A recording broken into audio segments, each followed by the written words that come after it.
حضرت عیسیٰ فجر کی نماز کے وقت دمشق کی ایک مسجد میں نازل ہوں گے، ان کے ہاتھ فرشتوں کے پروں پر ہوں گے اور نمازوں کا وقت ہو چکا ہوگا اور مسلمان حضرت مہدی کی امامت میں نماز ادا کرنے کے لیے تیار ہوں گے۔ حضرت مہدی حضرت عیسیٰ علیہ السلام کو دیکھ کر پیچھے ہٹنا چاہیں گے، لیکن اللہ نے یہ فخر امت محمدی کے لیے رکھا ہے کہ حضرت عیسیٰ ایک امتی کی حیثیت سے حضرت مہدی کی امامت میں عام مسلمانوں کے ساتھ نماز ادا کریں گے۔ اس کے بعد کے واقعات میں دجال سے جنگ ہے اور اس کے قتل کے بعد اللہ تعالیٰ کے حکم سے حضرت عیسیٰ امت مسلمہ کو لے کر طور پر روانہ ہوں گے، کیونکہ یاجوج ماجوج کا خروج ہو چکا ہوگا اور ان سے مقابلہ آسان نہ ہوگا۔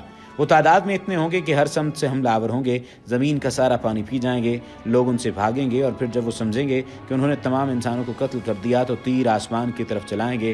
جب واپس آئیں گے تو خون آلود ہوں گے اور یاجوج ماجوج خیال کریں گے کہ انہوں نے آسمانوں پر بھی سب ختم کر دیا۔ پھر وہ مسلمانوں کا محاصرہ کریں گے اور وہ محاصرہ بہت سخت ہوگا۔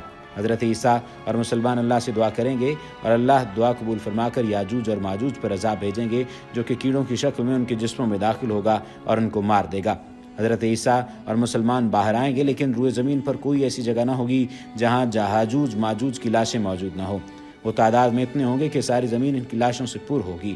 حضرت عیسیٰ دوبارہ دعا فرمائیں گے اور اس بار اللہ تعالیٰ بارش بھیج کر پوری زمین کو صاف فرمائیں گے۔ اس کے بعد حضرت عیسیٰ صلیب کو توڑ کر ختم کر دیں گے اور اس طرح وہ شرک اور جو حضرت عیسیٰ کے نام پر ہوتا رہا ختم ہو جائے گا۔ اس کے بعد خنزیر کا خاتمہ ہوگا اور پھر حضرت عیسیٰ جزیہ بھی ختم کریں گے۔ یہ وہ وقت ہوگا جب ایک بار پھر سے زمین پر عدل قائم ہو رہا ہوگا اور جزیہ کا خاتمہ ایک طرف سے اسلامی لشکر کشی کی ان 3 شرائط میں سے ایک کی کمی کی طرف بھی اشارہ ہے، جو بھی یہ ہیں: نمبر 1 کہ اسلام قبول کر لو تو ہمارے بھائی ہو، نمبر 2 جزیہ دے دو تو لشکر کشی نہیں کی جائے گی، نمبر 3 پہلی 2 شرائط قبول نہیں تو ہمارے درمیان تلوار فیصلہ کرے گی۔ حضرت عیسیٰ ان میں سے جزیہ والی شرط ختم کر دیں گے اور مشرکین کے پاس صرف 2 ہی راستے ہوں گے، یا اسلام یا جنگ۔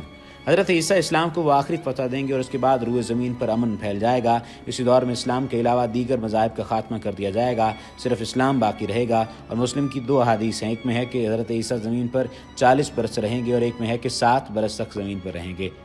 علماء کرام کہتے ہیں کہ 40 برس حضرت عیسیٰ کی زمین پر مکمل زندگی کا وقت ہے، جس میں سے 33 برس وہ گزار چکے ہیں اور باقی 7 برس قیامت سے قبل گزاریں گے۔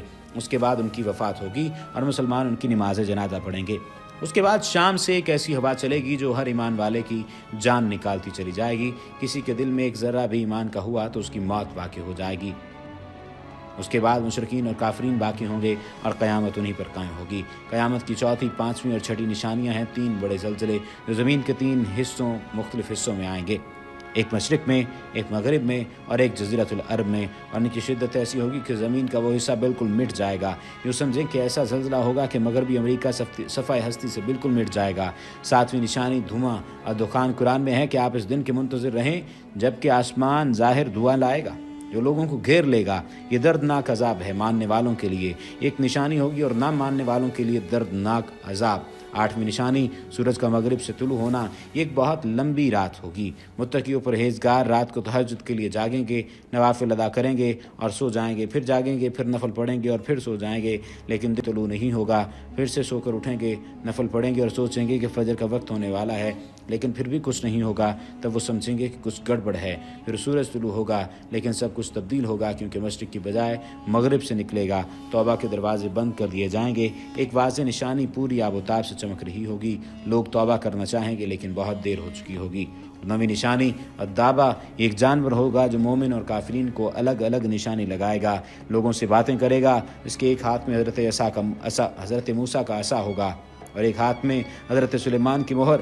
حضرت موسیٰ کے عصا سے ایک مومن کے چہرے پر نشان لگائے گا اور حضرت سلیمان کی مہر سے ایک کافر کے چہرے پر۔ احادیث میں ہے کہ لوگ ساتھ کھائیں گے اور ایک دوسرے کو یا مومن یا کافر کہہ کر بلائیں گے۔ 10ویں نشانی کی ایک زبردست آگ جو یمن سے لگے گی اور لوگوں کو ہانکتی ہوئی محشر کی طرف لے جائے گی۔ لوگ آگے ہوں گے اور آگ پیچھے، جو پیچھے رہ جائے گا وہ جل جائے گا۔ یمن میں کئی آتش فشاں کے دہانے موجود ہیں، قیاس یہی ہے کہ یہ آگ یہیں سے نکلے گی۔ میدان حشر کے بارے میں اختلاف ہے۔ عرفات کے میدان کو بھی کہا جاتا ہے، جبکہ شام، اردن، لبنان اور فلسطین کے مقامات کی طرف بھی اشارہ ہے۔ یہیں بیت المقدس بھی ہے اور کئی حدیث میں آپ صلی اللہ علیہ وآلہ وسلم نے اس مقام کی یعنی بیت المقدس اور فلسطین کی تعریف فرمائی ہے۔ مسلمان عالم یہیں پر مسلسل مصروف جہاد ہیں اور یہیں پر تمام بڑی جنگیں بھی ہوئی ہیں۔ یہی وہ جگہ ہے جس کو عیسائی، یہودی اور مسلمان مانتے ہیں اور یہیں پر آ کر اپنی عبادات کرتے ہیں۔ یہ بات تو واضح طور پر سبھی کو معلوم ہے کہ بیت المقدس کی اہمیت عیسائیوں کے لیے بھی ہے، یہودیوں کے لیے بھی ہے اور مسلمانوں کے لیے بھی ہے۔